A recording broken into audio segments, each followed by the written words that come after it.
그들이 여리고에서 떠나갈 때 큰 무리가 예수를 따르더라. 맹인 두 사람이 길가에 앉았다가 예수께서 지나가신다 함을 듣고 소리질러 이르되 주여 우리를 불쌍히 여기소서. 다윗의 자손이여 하니 무리가 꾸짖어 잠잠하라 하되 더욱 소리질러 이르되 주여 우리를 불쌍히 여기소서. 다윗의 자손이여 하는지라. 예수께서 머물러 서서 그들을 불러 이르시되 너희에게 무엇을 하여 주기를 원하느냐. 이르되 주여 우리의 눈뜨기를 원하나이다. 예수께서 불쌍히 여기사 그들의 눈을 만지시니 곧 보게 되어 그들이 예수를 따르니라. 아멘. 기도하시겠습니다. 사랑의 주님, 저희들의 죄와 허물들을 지닌 채로 저희들이 주님 앞에 나왔습니다. 욕심과 교만, 탐욕과 거짓을 부끄럽게 주님 앞에 내려놓습니다. 주님의 분노로 저희들을 책망하지 마시옵소서.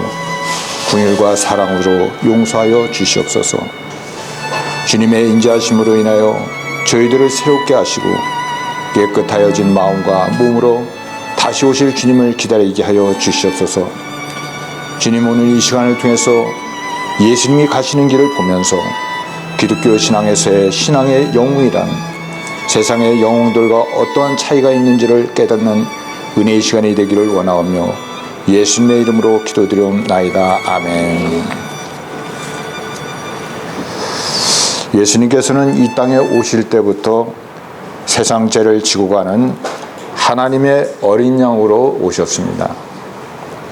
예수님께서 이 땅에 오셔서 가르쳐 보기도 하시고 이리저리 다른 방법을 쓰시다가 안 돼서 죽음을 택하신 것이 아니라 처음부터 예수님께서는 죽으러 오신 것입니다. 그래서 예수님께서는 이 땅에서 33년을 사시는 동안 마지막 3년 공생애에서 가르치신 모든 내용이나 행하신 모든 기적은 다 십자가로 기결되는 것을 우리가 알 수 있습니다. 기적은 다 십자가로 기결된 것입니다.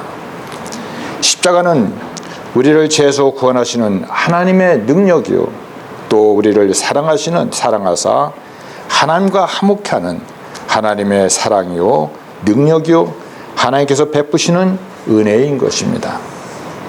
그래서 이 땅에 사시는 동안 예수님께서는 여러 가지 고단한 일을 만나신 것이 사실입니다마는 마지막 예루살렘으로 십자가를 지러 들어가시는 이 일이야말로 메시아로 오신 사역의 완성이요 뜻하시고 걸어오신 모든 일에 절정을 향하여 가시는 것이라고 생각이 되는 것입니다.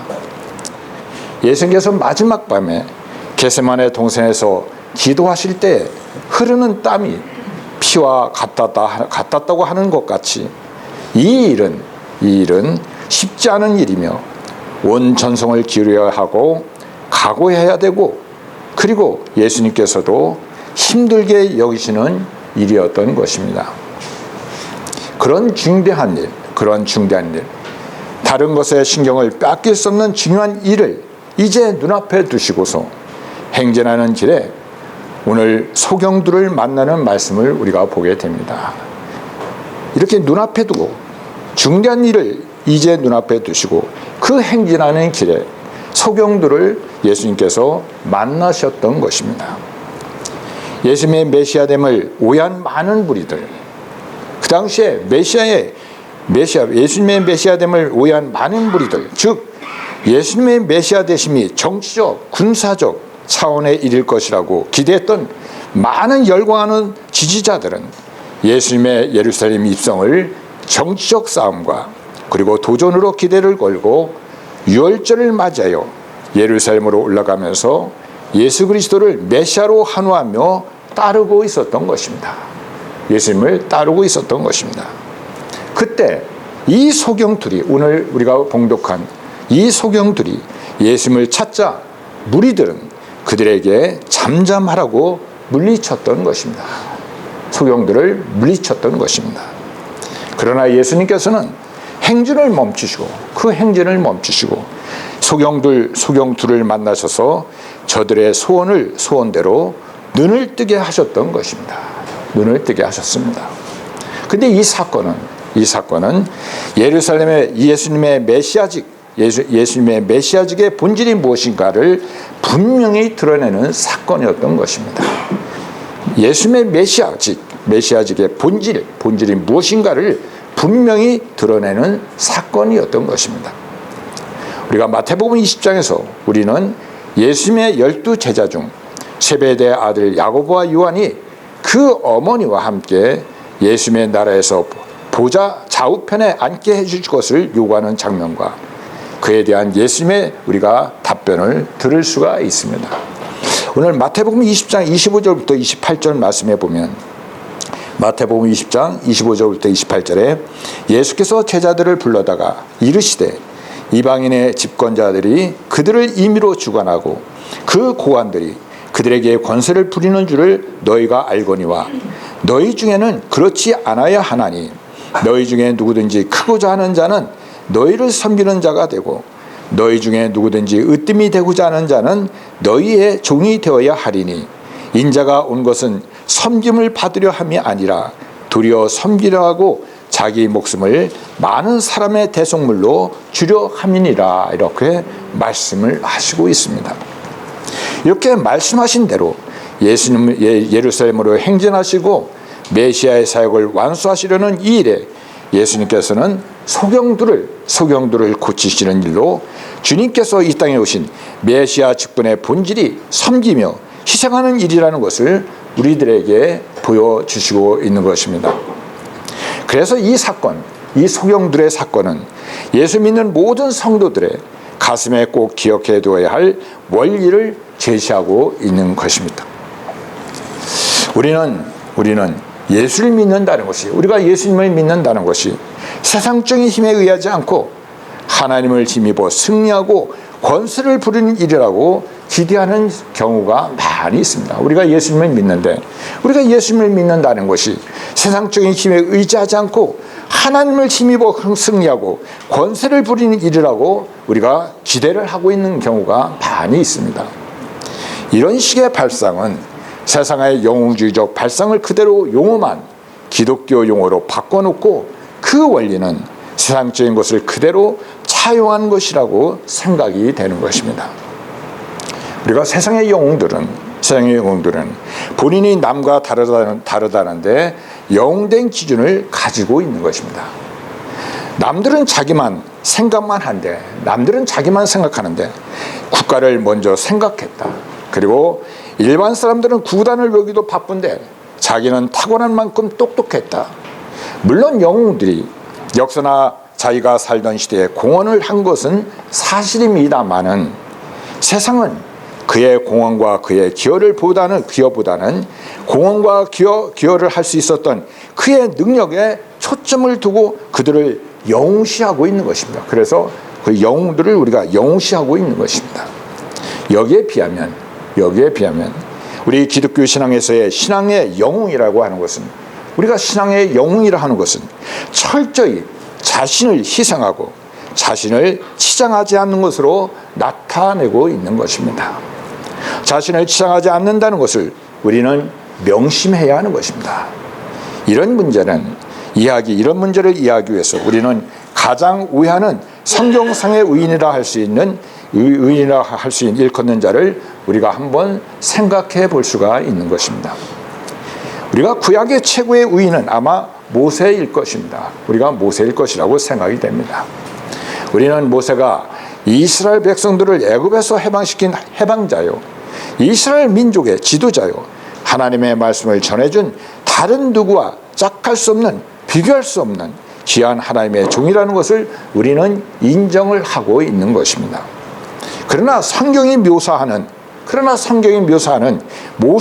모세된 위치는 그가 어떻게 남과 다른 애에 있지 않다는 것입니다. 모세가 남과 다르지 않다는 데 있다는 것입니다. 우리가 사도행전 7장에 기록되어 있는 스데반의 설교에서 등장하는 모세를 우리가 생각해 볼 수 있는데, 사도행전 7장 35절부터 38절 말씀해 보면, 사도행전 7장 35절부터 38절, 그들의 말이 누가 너를 관리와 재판장으로 세웠느냐 하며 거절하던 그 모세를 하나님은 가시나무 떨기 가운데서 보이던 천사의 손으로 관리와 성량하신 자로서 보내셨으니 이 사람이 백성을 인도하여 나오게 하고 애국과 홍해와 강야에서 40년간 기사와 표적을 행하였느니라. 이스라엘 자손에 대하여 하나님이 너희 형제 가운데서 나와 같은 선제를 세우리라 하던 자가 곧 이 모세라. 시내산에서 말하던 그 천사와 우리 조상들과 함께 강야 교회에 있었고 또 살아있는 말씀을 받아 우리에게 주던 자가 이 사람이라. 이렇게 스데반의 설교에서 모세를 묘사하고 있습니다. 물론 모세가 이런저런 일을 했다는 것을 우선적으로 밝히고 있습니다. 그러나 우리가 여기서 놓치지 말아야 할 또 하나의 초점은 모세가 무엇을 했느냐 하는 것입니다. 모세가 과연 무엇을 했느냐 하는데 초점이 있다는 것입니다. 모세가 무엇을 했습니까? 모세가 무엇을 했습니까? 모세는 이스라엘 백성들을 인도해 놓고 생명의 돌을 하나님께로부터 받아서 전하여 주었던 것입니다. 모세를 등장시킨 이유가 무엇일까? 여기서 모세를 등장시킨 이유가 무엇일까? 모세는 너희와 다르다를 설명하는 데 초점이 있는 것이 아니라 모세가 있음으로써 하나님께서 이스라엘에게 무엇을 하실 수 있었느냐에 초점이 있다는 것입니다. 모세가 너희와 다르다는 데 초점이 있는 것이 아니라 모세가 있음으로써 하나님께서 이스라엘에게 무엇을 하실 수 있었느냐에 초점이 있다는 것입니다. 모세를 보아라가 아니라 너희들이 모세를 보아라가 아니라 하나님께서 이스라엘에게 무엇을 하셨는가를 보라는 것입니다. 우리가 출애굽기 32장에 보면 모세가 이스라엘 백성을 인도하여 내어 시내산에 이르러서 하나님 앞에 율법을 받는 장면이 우리가 출애굽기 32장에 나오고 있습니다. 우리가 출애굽기 32장 7절부터 14절 좀 길지만은 한번 봉독해 보겠습니다. 출애굽기 32장 7절부터 14절 말씀. 여호와께서 모세에게 이르시되 너는 내려가라. 네가 애굽 땅에서 인도해낸 네 백성이 부패하였도다. 그들이 내게 그들에게 명령한 길을 속히 떠나 자기를 위하여 송아지를 부어 만들고 그것을 예배하며 그것에게 제물을 드리며 말하기를 이스라엘아 이는 너희를 애굽 땅에서 인도해낸 너의 신이라 하였도다. 여호와께서 또 모세에게 이르시되 내가 이 백성을 보니 목이 뻣뻣한 백성이로다. 그런즉 내가 하는 대로 두라. 내가 그들에게 진노하여 그들을 진멸하고 너를 큰 나라가 되게 하리라. 모세가 그의 하나님 여호와께 구하여 이르되 여호와여 어찌하여 그 큰 권능과 강한 손으로 애굽 땅에서 인도해 내신 주의 백성에게 진노하시나이까? 어찌하여 애굽 사람들이 이르기를 여호와가 자기의 백성을 산에서 죽이고 지면에서 진멸하려는 악한 의도로 인도해 내었다고 말하게 하시려 하나이까? 주의 맹렬한 노를 그치시고 뜻을 돌이키사 주의 백성에게 이 화를 내리지 마옵소서. 주의 종 아브라함과 이삭과 이스라엘을 기억하소서. 주께서 그들을 위하여 주를 가리켜 맹세하여 이르시기를 내가 너의 자손을 하늘의 별처럼 많게 하고 내가 허락한 이 온 땅을 너의 자손에게 주어 영원한 기업이 되게 하리라 하셨나이다. 여호와께서 뜻을 돌이키사 말씀하신 화를 그 백성에게 내리지 아니하시니라. 아멘. 여기서 모세의 위치가 무엇인가를 우리가 한번 깊이 생각해 보는 것입니다. 여기서 모세의 위치가 무엇인가? 모세를 인하여 하나님께서 이스라엘을 외면하지 않으시고 이스라엘 백성들을 외면하지 않으시고 이스라엘 백성들을 하여금 하나님의 은혜에서 떨어져 나가지 못하게 하는데 모세의 가치가 있는 것입니다. 모세의 가치가 있는 것입니다. 우리는 세상적인 영웅관에 익숙해서 모세는 남달랐기 때문에 이 일을 했다. 모세는 남달랐기 때문에 이 일을 했다. 이렇게 생각할 수가 있는 것입니다. 우리가 이렇게 생각할 수 있는데 그러나 성경이 추적하는 것은 그것이 아니라는 것입니다.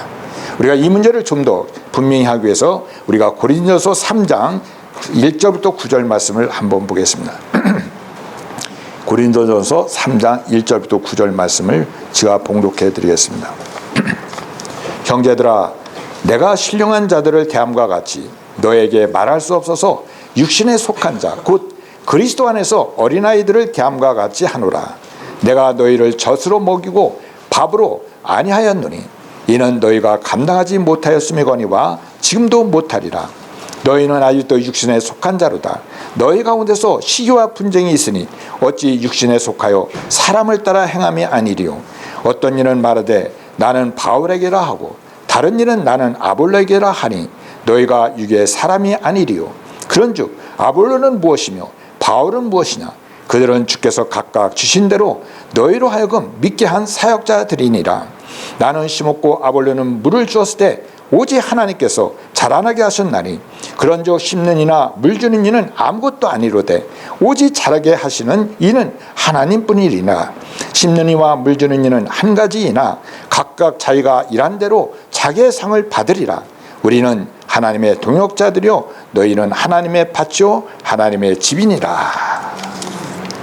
그 당시 고린도 교회는, 그 당시의 교회 고린도 교회는 예수 믿는 신앙, 우리가 지금 예수님을 믿고 있는데 그 당시 고린도 교회 사람들은 예수님을 믿는 신앙을 철학과 세상 사상처럼 생각을 해서, 철학과 세상 사상처럼 생각을 해서 본인들이 예수를 믿는 것은, 우리와 같이 지금 본인들이 예수를 믿는 것은, 예수 믿는 이 도를 자신들이 이해한 탓이고 예수를 믿는 것이 본인들이 고귀한 지성과 그리고 도덕성을 가졌기 때문에 이렇게 자기들이 예수님을 믿고 있다고 이렇게 오해를 했다는 것입니다.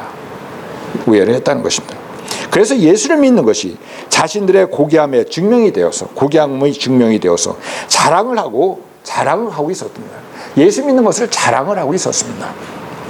그래서 바울파, 그 당시에 바울파, 아볼로파, 게바파, 이 파벌이 생기고 교회 내에서 이렇게 바울파, 아볼로파, 게바파 이렇게 파벌이 생기고 누가 더 잘났느냐 이렇게 싸움을 했던 것입니다. 서로가 싸웠습니다.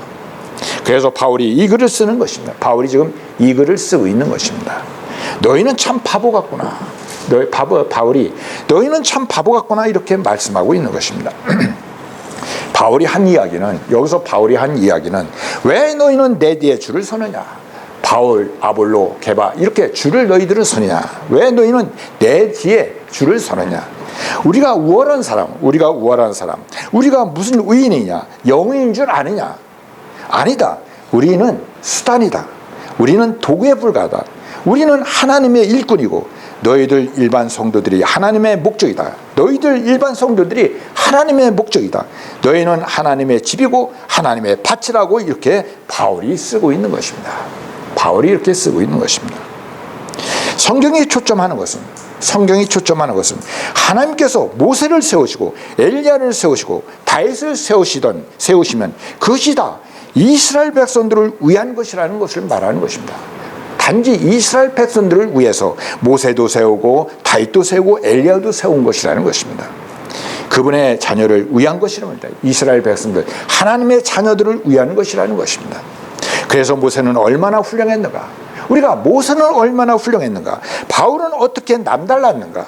엘리야는 어떻게 남달랐는가가 아니라, 그런 것이 아니라 그런 도구들을 세워서 무엇을 하려고 하시는가를 알라는 말씀인 것입니다. 이런 일에 전형적으로 오해한 인물이 아마 엘리야일 것이라고 생각이 됩니다. 우리가 엘리야일 것이라고 생각합니다. 이 엘리야는 믿음의 전사로 우리 내리에 보통 형상화되어 있는 것입니다. 부왕조 이스라엘 때 아방이 바알을 섬기고 하나님을 믿는 자들을 다 잡아 가두고 핍박을 해서 부왕조 이스라엘 모든 백성들이 아방 때문에 정치적인 권력에 눌려서 전부 바알을 섬기는 자들이 모두 되었던 것입니다. 여호와의 종은 엘리야만 남았습니다. 그 당시 여호와의 종은 엘리야만 남았습니다. 그가 아합의 핍박을 피해서 이리저리 도망을 다니다가 마지막에 갈멜산에서 전투를 벌이게 되었는데 아합과 그의 비유를 받는 바알 선지자 400명과 대적해서 홀로 하나님의 종으로 싸워 이겼던 것입니다. 그래서 우리는 엘리야, 그러면 우리가 엘리야라고 하면 그러면 그가 어떻게 위대한 사람인가? 엘리야가 얼마나 위대한 사람인가? 그가 얼마나 훌륭한 사람인가? 그가 어떻게 목숨을 걸고 하나님을 섬기는 일과 그 종된 일을 감당했는가를 우리 마음속에 늘 기억하면서 부러워하고 있는 것이 사실인 것입니다. 그러나 성경은 엘리야를 이런 식으로 표현하고 있지 않습니다. 우리가 구약성서 말라기 4장 4절부터 6절 말씀에 보면 구약성경 말라기 4장 4절부터 6절 말씀.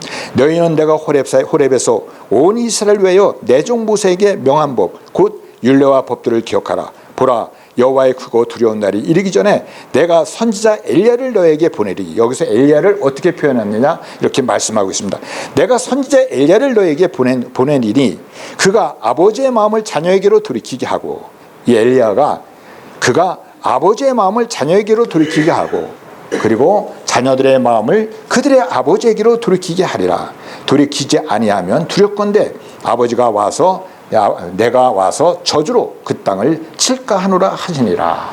여기 말라기 4장 4절부터 6절에서 엘리야를 이렇게 표현을 하고 있습니다. 엘리야가 환상했다는 그런 의미가 아닙니다. 여기서 엘리야가 환상했다는 의미가 아닙니다. 예수님께서 오리라 한 엘리야는 바로 여기서는 세례요한을 가리키고 있는 것입니다. 세례요한은 엘리야가 환상한 것이 아닌 것입니다. 엘리야가 가졌던 사역, 그 엘리야가 가졌던 사역을 세례요한이 가지고 있는 것입니다. 가지고 있습니다. 그 사역이 뭔가 하면 아버지의 마음을 자녀에게로 돌이키게 하며 자녀의 마음을 아버지에게로 돌이키게 하는 아버지와 자녀를 화목시키는 일이 바로 엘리야, 세례요한의 사역인 것입니다. 그것을 위해서 엘리야는 하나님 앞에 부름을 받은 것입니다. 영웅이 아니라 하나님의 엘리야가 이런 사역을 하기 위해서 엘리야가 하나님 앞에 부름을 받은 것입니다. 아버지의 마음을 자녀에게로 돌이키게 하며 자녀의 마음을 아버지에게 돌이키게 하는 아버지와 자녀를 회복시키는 일이 바로 사역, 엘리야의 사역과 세례요한의 사역인 것입니다.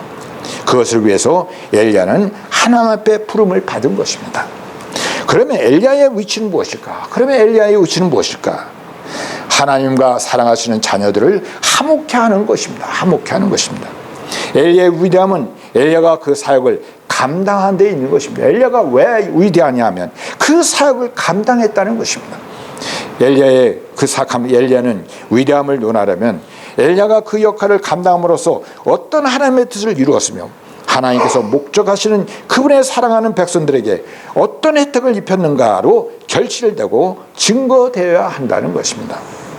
엘리야가 어떻게 특별하고 남다른가를 얘기하는 것은 성경이 추구하는 바가 아니라는 것입니다. 우리가 사도 바울의 예를 들어보면 우리가 디모데전서 1장 12절부터 16절 말씀에 나를 등하게 하신 그리스도 예수 우리 주께 내가 감사함은 나를 충성되이 여겨 내게 직분을 맡기심이니 내가 전에는 비방자요 핍박 박해자요 폭행자였으나 도리어 궁유를 입은 것은 내가 믿지 아니할 때 알지 못하고 행하였음이라. 우리 주의 은혜가 그리스도 예수 안에 있는 믿음과 사랑과 함께 넘치도록 풍성하였도다. 믿보다 모든 사람이 받을 만한 이 말이요 그리스도 예수께서 죄인을 구원하시려고 세상에 임하셨다 하였도다. 죄인 중에 내가 계순이라. 그러나 내가 궁유를 입은 까닭은 예수 그리스도께서 내게 먼저 일체 오래 참으심으로 보이사 후에 주를 믿어 영생 얻은 자들에게 본이 되게 하려 하심이니라. 여기서 영생 얻은 자들에게 본이 되게 하려 하심이라, 이렇게 바울이 얘기를 하고 있습니다. 이 사도 바울이 얼마나 위대합니까? 그런데 이 사도 바울은 자기를 위인으로 인정하지 않고 있습니다. 자기를 위인이라고 절대 생각하지 않았습니다. 겸손해서가 아니라는 것입니다. 그는 잘 알고 있었습니다. 바울은 자기 자신을 잘 알고 있었습니다. 자기의 사역의 가장 중요한 내용이 무엇인지를 잘 알고 있었던 것입니다. 바울은 하나님의 은혜를 증거하는 표본인 것입니다. 우리가 바울이야말로 하나님의 은혜를 증거하는 표본인 것입니다. 바울이 어떻게 명문 출신이고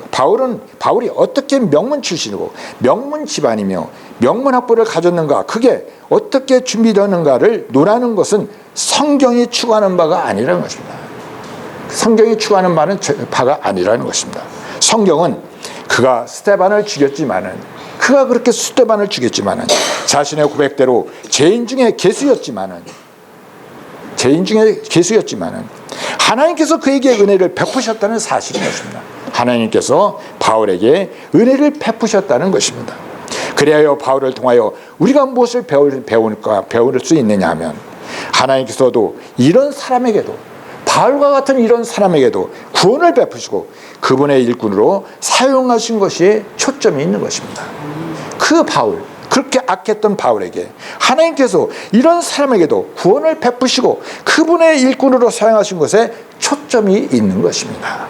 그래서 우리가 바울 이렇게 하지 말고 이렇게 하는 것이나, 우리가 바울 이렇게 하는 것이 아니라, 우리가 디모데전서 1장 17절에 보면 영원하신 왕 곧 썩지 아니하시고 보이지 아니하고 홀로 하나이신 하나님께 존귀와 영광이 영원 무궁하도록 있을지어다. 아멘. 우리는 하나님을 찬송해야 한다는 것입니다. 그러나 세상은 어떻습니까? 그러나 우리의 이 세상은 어떻습니까? 세상의 영웅주의는 그는 남다르다입니다. 저 사람이야말로 남다르다. 이것이 우리에게 아주 뿌리 깊이 들어와 있습니다. 남다르다는 것은 세상의 영웅주의는 언제나 그의 영웅됨이 상대적으로 다른 모든 사람의 열등함 위에 서 있는 승리인 것입니다. 다른 사람은 그렇게 못했지만은 그는 했다는 것입니다. 다른 사람은 다 도망갔지만은 그는 안 도망갔다는 것입니다. 그래서 그의 영웅됨을 증거하려면 다른 사람들을 묵사발로 시켜야 하는 거예요. 묵사발을 시킬 때 자기가 영웅이 되는 것입니다. 근데 이것이 지금 우리 교회 안에도 들어와 있다는 것입니다. 세상적인 그 영웅관이 지금 우리 교회 안에도 들어와 있다는 것입니다. 그래서 교회 안에서도 신앙이 좋은 사람들은, 신앙이 아주 좋다는 사람들은 이상하게 그의 신앙 좋은 것이 증거될 때마다 옆 사람의 못난 것이 꼭 밝혀져야 된다는 말입니다. 비교를 한다는 것입니다. 그것은 절대로 아니라는 것입니다. 그것이 신앙의 영웅은 아닌 것입니다. 신앙의 영웅이라는 것은, 우리가 기독교 우리 믿는 사람들에서 신앙의 영웅이라는 것은 그가 있음으로써, 그 사람이 있음으로써 모두가 혜택을 입고 모두가 힘을 얻는 법인 것입니다. 그것이 예수님의 십자가인 것입니다. 그것이 바로 예수님의 십자가인 것입니다. 우리가 말하는 신앙의 영웅이라는 것은 그 사람이 있음으로써 모두가 혜택을 입고 모두가 힘을 얻는 법, 그것이 예수님의 바로 십자가인 것입니다. 우리는 신앙이라는 이름으로 내가 남다르다는 것을 치장하는데 너무 익숙해 있습니다. 우리가 지금 신앙생활 이 공동체에서도 나도 모르게 우리가 신앙이라는 이름으로 내가 남다르다, 내가 다른 사람보다 남다르다 하는 치장하는데 너무 익숙해져 있다는 것입니다. 십자가가 무엇입니까? 우리가 말하는 십자가가 무엇입니까? 상대방을 유익을 해서 내가 희생하는 것, 이것이 바로 십자가인 것입니다. 상대방의 유익을 해서 내가 희생하는 것, 이것이야말로 바로 우리들의 십자가인 것입니다. 마태복음 16장 24절 말씀, 마태복음 16장 24절, 이에 예수께서 제자들에게 이르시되 누구든지 나를 따라오려거든 자기를 부인하고 자기 십자가를 지고 나를 따를 것이니라. 나를 따르거든 자기를 부인하고, 반드시 나를 부인하고 자기 십자가를 지고 나를 따를 것이니라. 이렇게 마태복음 16장 24절에서 우리들에게 말씀해 주고 있는 것입니다. 우리의 십자가는 무엇인지 한번 깊이 생각해 보시기 바라는 것입니다. 내가 있음으로써 어떻게 이 시대와 이 사회와 내 이웃이 이익을 볼 것이냐, 내가 있음으로써 어떻게 이 시대와 이 사회에 내 이웃이 이익을 볼 것이냐, 이 생각을 우리는 항상 해야 하는 것입니다. 이것이 우리의 십자가인 것입니다. 우리의 십자가, 그것이 바로 우리의 신앙인 것입니다. 신앙이 바로 이것입니다. 그것이 고귀하고 좋은 신앙인 것입니다. 이것이야말로 고귀하고 좋은 신앙인 것입니다. 어떻게 나는 죄 안 짓고, 나는 절대 죄 안 짓고, 어떻게 나는 앞장서고, 어떻게 나는 남보다 우뚝 섰는가를 얘기하는 것이 영웅이 아니라는 것입니다. 우리가 말하는 신앙의 영웅이라는 것은 절대 이것이 아니라는 것입니다. 어떻게 나는 절대 죄도 안 짓고, 어떻게 나는 앞장을 서고, 다른 사람보다 앞장서고, 어떻게 나는 남보다 우뚝 섰는가를 얘기하는 것이 우리의 영웅이 아니라는 것입니다. 예수님께서 예루살렘에 들어가셔서 뭘 하셨으면 좋겠습니까? 구테타를 일으켰으면 좋겠습니까? 그 당시에 예수님께서 예루살렘에 들어가셔서 뭘 했으면 좋겠습니까? 구테타를 일으켰으면 좋겠습니까? 독재자가 되셨으면 좋겠습니까? 안 그런 것입니다. 그렇게 예수님께서는 안 그러셨습니다. 예수님께서는 십자가를 지고 죽으셨던 것입니다. 십자가를 지고 자기의 사명을 감당하신 것입니다. 그래서 우리가 태어난 것입니다. 우리가 태어난 것입니다. 우리에게 십자가를 주신 것입니다. 우리 모두는 한 알에 썩는 미랄인 것입니다. 우리 모두는 한 알에 썩는 미랄인 것입니다. 근데 미랄을 우리가 안 하려고 합니다. 우리가 신앙생활을 하면서도 우리가 한 알에 썩는 미랄이 되지 않으려고 하고 있습니다. 이건 교회도 신앙도 아닌 것입니다. 참으로 불행한 것입니다. 교회와 교회가 경쟁을 하고, 서로 교회와 교회가 경쟁을 하고, 신자와 신자가 경계를 서로 하고 있습니다.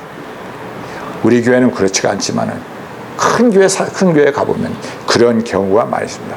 자기끼리 모이고 그런 경우가 많이 있습니다. 신자와 경계를 또 합니다. 얼마나 불행한 일이겠습니까? 제발 여러분에게 허락된 구원이 무엇이며, 우리에게 허락된 구원이 무엇이며, 여러분의 신의 인생에 주어진 최고의 무기와 책임이 무엇인지를 인식해서 신자된 삶의 기가 막힌 기적들을 남의 입으로 듣지 마시고 여러분이 누리고 사시는 그런 신앙 인생이 되는 우리 코스모스 성도님들이 다 되시기를 간절히 축원드리는 것입니다. 아멘. 하나님 아버지의 은혜를 감사드립니다. 우리 된 것은 우리 주 예수 그리스도의 십자가 때문인 것입니다. 그 십자가의 정신으로 다시 확인하며 살게 하사 우리의 존재와 인생은 마땅히 하나를 썩는 미랄이 되며 그래서 결실되는 생명과 영혼과 하나님을 아는 지식과 모두에게 끼치는 바 하나님께서 베푸신 은혜와 복으로 충만한 인생이 되게 하여 주시옵소서. 예수님의 이름으로 기도드리옵나이다. 아멘.